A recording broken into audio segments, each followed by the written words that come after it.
Subscribe कीजिए learning pharmacy channel को and bell icon को दबाइए लेटेस्ट फार्मेसी वीडियो सबसे पहले देखने के लिए। सो हेलो फ्रेंड्स, आज की इस वीडियो में कवर करेंगे pharmaceutical chemistry questions for D pharmacy exit exam and final exam, जिसमें से हम कौन कौन से क्वेश्चन कवर करेंगे। हम एमसीक्यू कवर करेंगे from question number 1 to 5 complete explanation के साथ। तो वीडियो को एंड तक जरूर देखिए, बहुत सारे डाउट्स आपके क्लियर होंगे, बहुत सारी इन्फॉर्मेशन आपको मिलेगी। क्वेश्चन नंबर 1 है, देखिए पूछा गया आपसे कि सबसे ज़्यादा कॉमनली यूज़ किया जाने वाला एडजॉर्बेंट कौन सा है कॉलम क्रोमेटोग्राफी में। ऑप्शंस में दिए गए हैं आपको, देखिए सिलिका जेल, फ्यूलर्स ईच, एक्टिवेटेड मैग्नीशिया या एक्टिवेटेड चारकोल। आंसर है इसका ऑप्शन ए, सिलिका जेल को यूज़ किया जाता है as an adsorbent column chromatography में। कॉलम क्रोमेटोग्राफी देखिए इस तरह से सेटअप किया जाता है। कॉलम क्रोमेटोग्राफी में ये एक ऐसी तरह की क्रोमेटोग्राफी होती है जिसमें आइसोलेट किया जाता है, मतलब अलग किया जाता है सिंगल केमिकल कंपाउंड को उसके मिक्सचर से। तो क्या होता है, देखिए ये मिक्सचर एक तरह का ये लोडेड सैंपल होता है जिसमें बहुत सारे केमिकल कंपाउंड आपस में मिक्स होते हैं। तो उनमें से सिंगल केमिकल कंपाउंड्स को देखिए इस तरह से एक्सट्रैक्ट आउट किया जाता है, आप कह सकते हैं कॉलम क्रोमेटोग्राफी के जरिए। किस तरह से सेटअप होता है इसका, देखिए यहाँ पर होता है लोडेड सैंपल, ये होता है स्टेशनरी फेस। ये स्टेशनरी फेस जो होता है यही होता है एडजॉर्बेंट की तरह जो यूज किया जाता है। देखिए एडजॉर्बेंट होता है स्टेशनरी फेस जो कि फिल करती है, किया जाता है पूरी ग्लास ट्यूब में। एल्यूमिना एंड सिलिका जेल जो है उनको दोनों को ही यूज किया जाता है एज एन एडजॉर्बेंट। यहाँ से सैंपल को लोड किया गया, फिर देखिए सैंपल जो है धीरे धीरे नीचे ट्रेवल करने लगता है। सैंपल आप देख रहे हैं यहाँ पर सेपरेट होने लगा है। फिर क्या है, देखिए यहाँ पर आपको बताया गया है weaker interaction and stronger interaction. इसका क्या मतलब है, कुछ ऐसे केमिकल कंपाउंड्स होते हैं इस पूरे ही लोडेड सैंपल में, इस मिक्सचर में कुछ ऐसे केमिकल कंपाउंड होते हैं जिसका वीक इंटरेक्शन होता है किसके साथ, इस स्टेशनरी फेस के साथ। वो अच्छे से बाइंड नहीं, अच्छे से कंबाइन नहीं कर पाते हैं इस स्टेशनरी फेस के साथ, तो वो धीरे धीरे नीचे आने लगते हैं। कुछ ऐसे केमिकल कंपाउंड होते हैं जिनका स्ट्रॉन्ग इंटरेक्शन होता है स्टेशनरी फेस के साथ, यानी सिलिका जेल के साथ इस केस में।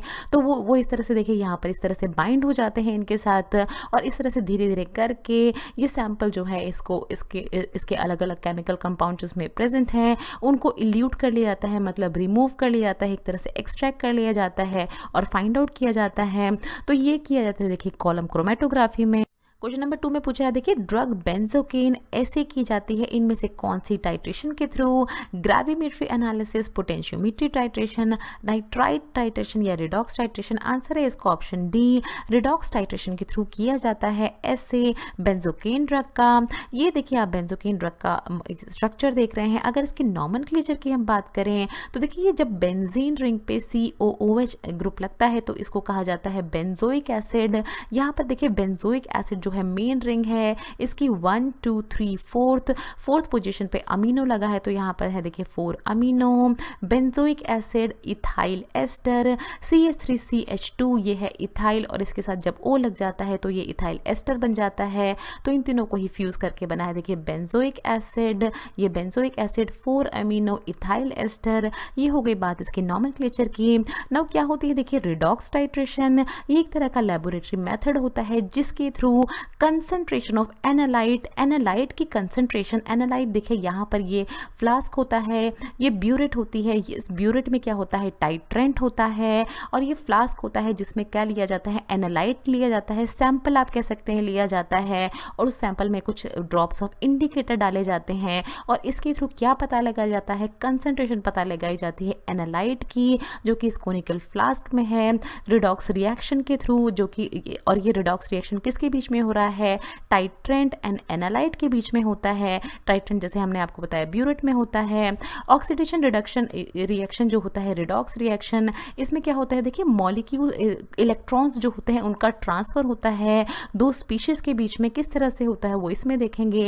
ये देखिए दो स्पीश है, एक है A और एक है B। तो जब इनमें रिडॉक्स रिएक्शन होगा तो देखिए यहाँ पर A ने क्या किया है, A में हुआ है लॉस ऑफ इलेक्ट्रॉन, ऑक्सीडेशन हुआ है, तो A के ऊपर आ गए है पॉजिटिव चार्ज। जब भी लॉस ऑफ इलेक्ट्रॉन होता है तो पॉजिटिव चार्ज आता है। बी के साथ क्या हुआ है, देखिए बी ने गेन की है इलेक्ट्रॉन, इसका हुआ है रिडक्शन, तो इस पे आ गया है नेगेटिव चार्ज। तो इस तरह के जो रिएक्शन होते हैं उनको कहा जाता है रिडॉक्स रिएक्शन। क्वेश्चन नंबर 3 में देखिए इसमें से सारे ही ड्रग्स जो हैं उनको ऐसे किया जाता है एसिड बेस्ड टाइट्रेशन के थ्रू एक्सेप्ट वन। कोई एक ऐसी ड्रग है जिसको ऐसे नहीं किया जाता। कौन सी ड्रग है वो?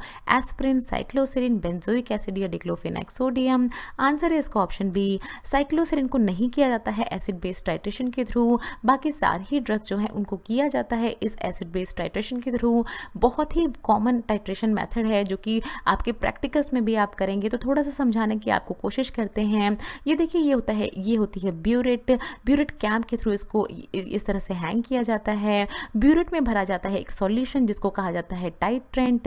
यहाँ होती है स्टॉप कॉक के थ्रू धीरे धीरे ड्रॉप बाय ड्रॉप इसमें जो ब्यूरेट में जो टाइट्रेंट भरा जाता है वो आता है इस फ्लास्क में, कोनिकल फ्लास्क में। और इस फ्लास्क में क्या होता है देखिए, सॉल्यूशन ऑफ एनालाइट आप कह सकते हैं सैंपल होता है जिसकी कंसंट्रेशन पता करनी होती है, जिसमें जो केमिकल कॉन्स्टिट्यूएंट प्रेजेंट हैं उनकी कंसंट्रेशन पता करनी होती है और इसमें इंडिकेटर डाला जाता है।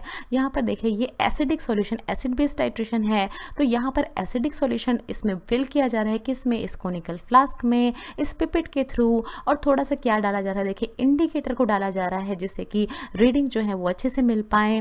देन देखिए नेक्स्ट स्टेप में आप देखेंगे ये ब्यूरेट जो है इसको फिल किया गया है। अब देखिए यहाँ पर क्योंकि ये एसिड बेस्ड टाइट्रेशन है, अगर यहाँ पर एसिडिक सॉल्यूशन लिया गया है तो एसिडिक सॉल्यूशन को कौन न्यूट्रलाइज करता है, बेसिक सॉल्यूशन। तो ब्यूरेट में भरा जाएगा बेसिक सॉल्यूशन। अगर यहाँ पर बेसिक सॉल्यूशन लिया जाता कोनिकल फ्लास्क में तो उसमें ब्यूरेट में भरा जाता है एसिडिक सॉल्यूशन। तो इस तरह से देखिए वाइसी वर्सा होता है।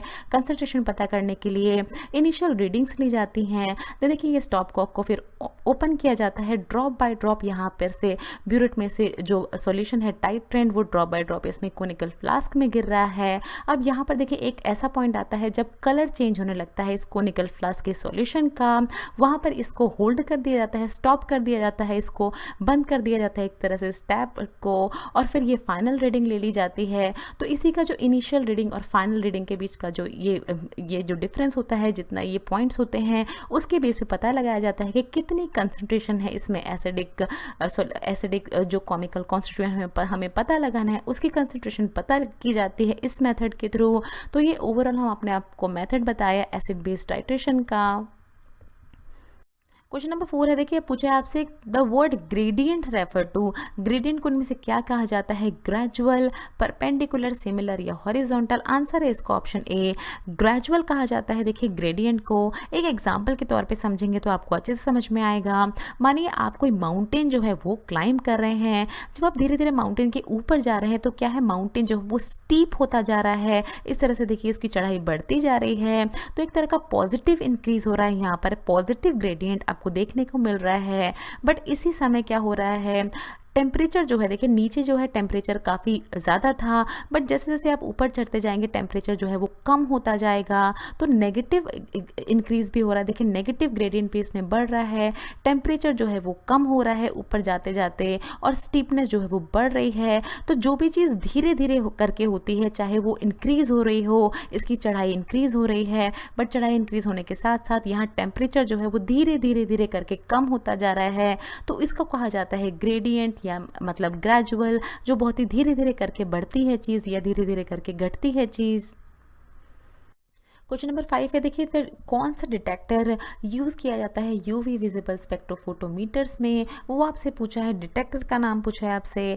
तो ऑप्शन में देखिए अलग अलग डिटेक्टर्स दिए गए हैं, photomultiplier tube, photovoltaic tube, photoemissive cells या फोटोमीट्रिक डिटेक्टर्स। आंसर है इसका option A, photomultiplier tubes. इस तरह की ट्यूब्स होती हैं देखिए, उनको यूज़ किया जाता है यूवी विजिबल स्पेक्ट्रोफोटोमीटर्स में।